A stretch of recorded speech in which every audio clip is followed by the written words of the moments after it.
Bonjour les amis, j'espère que vous allez bien. On se retrouve aujourd'hui pour la nouvelle lune du 1er décembre 2024 qui tirera sa flèche à 9 degrés 33 depuis le Sagittaire à 7h22 heure de Paris. Si cela vous chante, si mes publications vous intéressent, merci de vos pouces, de vos partages pour un meilleur référencement dans ce monde virtuel. Si vous souhaitez recevoir des notifications lors de mes prochaines publications, pensez à vous abonner à mon blog et à ma chaîne.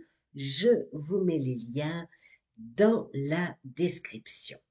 Quelques mots d'abord sur le Sagittaire et Jupiter.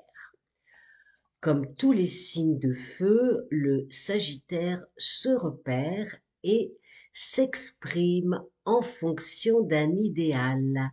Alors ici, cet état d'esprit est engendré par Jupiter, dont le rôle est de permettre l'insertion dans un système socioculturel, le bon déroulement ou la cohésion du tissu socio-économique, l'expansion de la conscience et l'adaptation au monde extérieur à l'échelle planétaire. Jupiter, c'est aussi le législateur et c'est aussi celui qui représente l'ordre moral, l'ordre religieux. Le Sagittaire donc est gouverné par Jupiter, planète de l'enthousiasme, mais aussi de l'amplification de la dilatation. C'est pourquoi je le nomme loupe grossissante, car il tend à la démesure.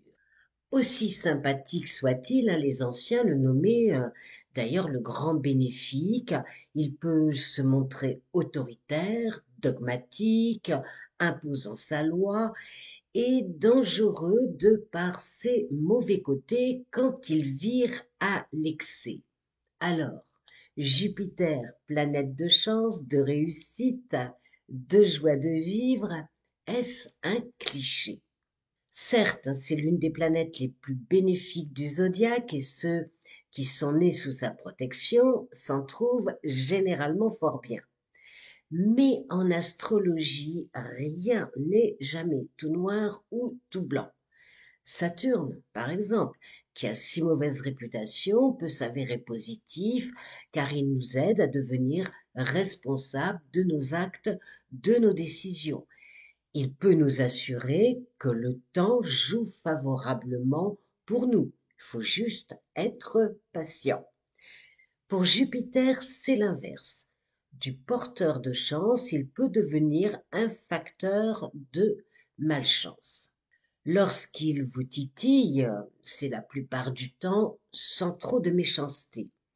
Mais il peut tendre quelque chose trappe ou se rappeler à votre bon souvenir si vous avez des casseroles administratives, financières, judiciaires.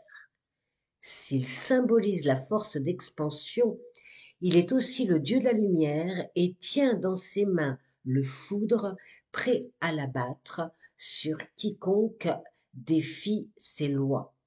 Signe de justice, il se veut le gardien des règles établies, et soucieux de l'éthique. Une lune en Sagittaire a besoin de se projeter dans l'avenir, d'élaborer des plans pour y parvenir. Elle a besoin d'espace, de relations sociales pour s'épanouir. Examinons maintenant cette carte du ciel de cette nouvelle lune en Sagittaire du 1er décembre 2024. La lune, donc, qui régit le Cancer, qui est un signe d'eau, qui est un signe cardinal, est dans un signe de feu, donc le Sagittaire, est mutable.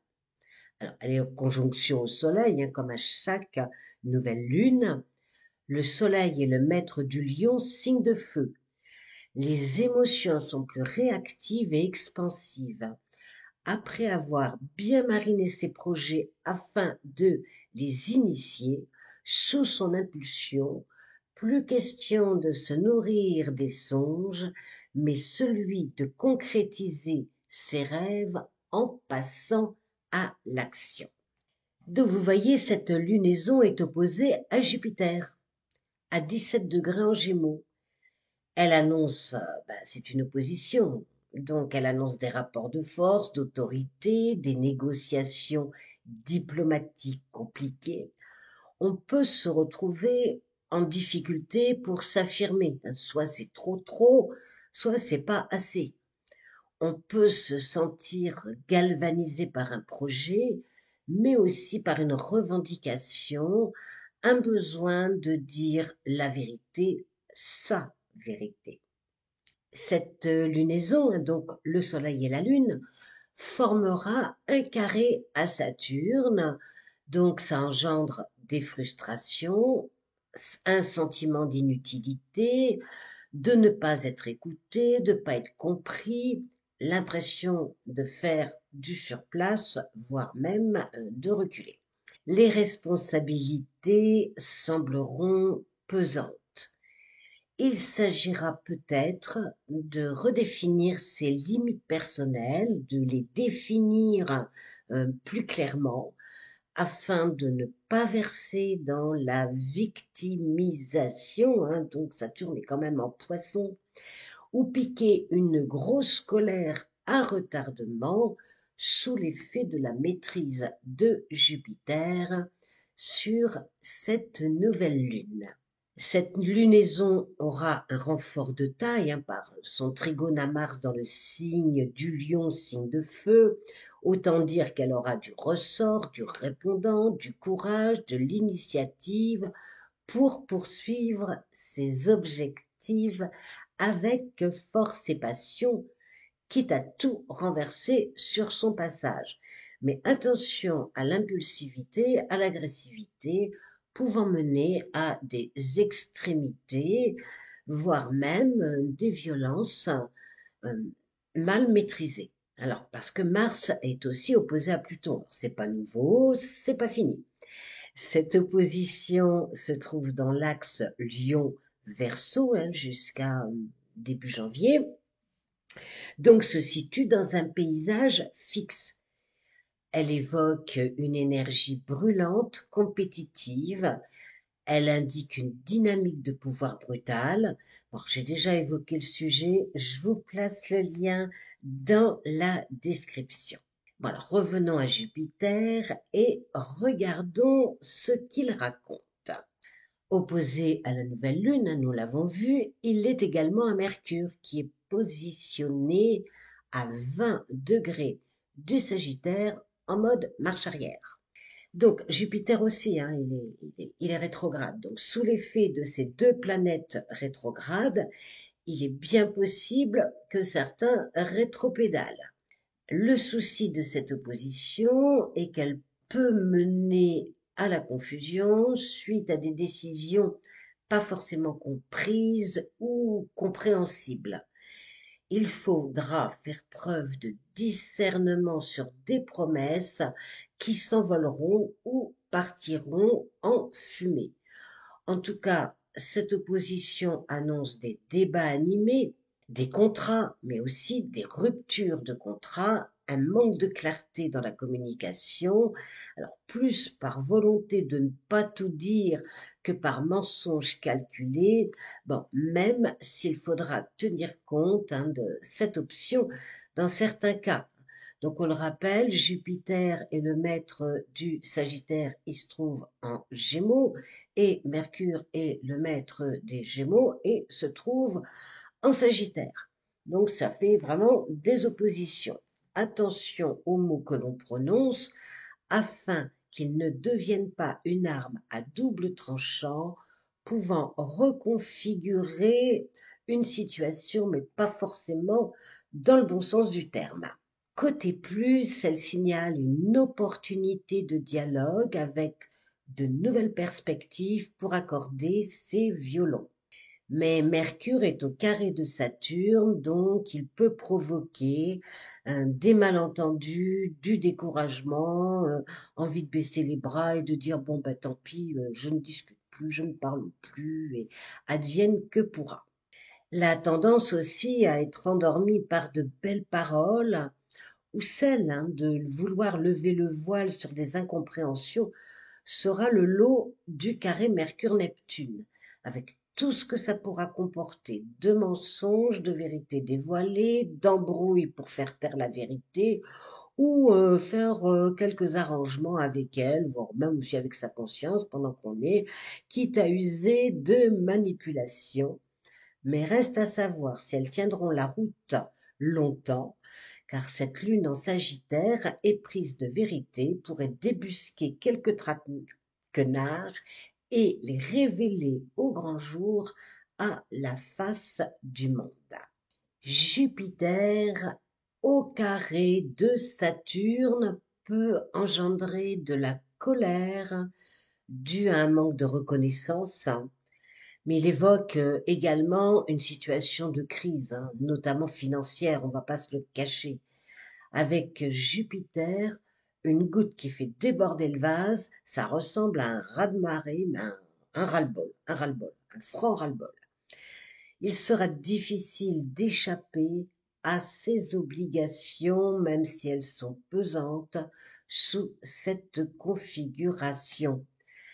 Aspect douchant l'enthousiasme, il générera pas mal d'incertitudes concernant l'avenir. Il s'agira peut-être de réévaluer ses ambitions, d'apporter des ajustements nécessaires au plan, au projet. Des structures de base pourraient être remaniées, détruites, puisque nous avons l'opposition Mars-Pluton en toile de fond. Les signes les plus concernés, alors par l'aspect Saturne-Jupiter, Poisson-Gémeaux, seront les Gémeaux, les Poissons, les Sagittaires, les natifs de la Vierge. Encore que tout cela est réducteur, parce que tout dépend de votre carte du ciel, des positionnements de vos planètes. Quant à l'opposition Mars-Pluton, évidemment, les premiers décans du Lion et du Verseau se la prennent de plein fouet. Bon, avec toutes ces planètes, j'ai envie de vous dire que tout le monde est plus ou moins concerné. Voilà. Alors, Jupiter au sesqui carré à Pluton va pas arranger l'ambiance. Alors, si ce transit aide à se débarrasser des illusions avec des perspectives différentes, ça ne se fait pas sans douleur. Quelquefois, on est obligé d'abandonner quelque chose, on n'a pas envie. Bon, ça se fait quand même. Vénus, quant à elle, elle n'est pas des plus chaleureuses en Capricorne, mais dans ce signe de terre, elle apportera de la constance aux sentiments. Son sextile à Neptune aura la capacité de régler les conflits de manière plus douce, plus subtile, ajoutera du romantisme, augurera de rapprochements affectifs, de tendresse, de douceur, et ça va faire du bien dans ce monde qualifié parfois de brut, particulièrement en ces temps compliqués. Et son trigone à Uranus participera à une vision plus optimiste de l'avenir, sans verser dans un excès de confiance et en tenant compte de la réalité. Alors voilà les amis, nous avons une lunaison jupitérienne porteuse d'enthousiasme, de joie, d'espoir, de projets sous un ciel, bon, évidemment contrariant, mais aussi avec des copines planétaires, nous donnant la force de surmonter les limitations, les restrictions. Une nouvelle lune en Sagittaire, c'est une folle envie de se donner les moyens d'aller bien en visant plus haut. Alors, je vais terminer ce podcast avec cette citation d'Oscar Wilde.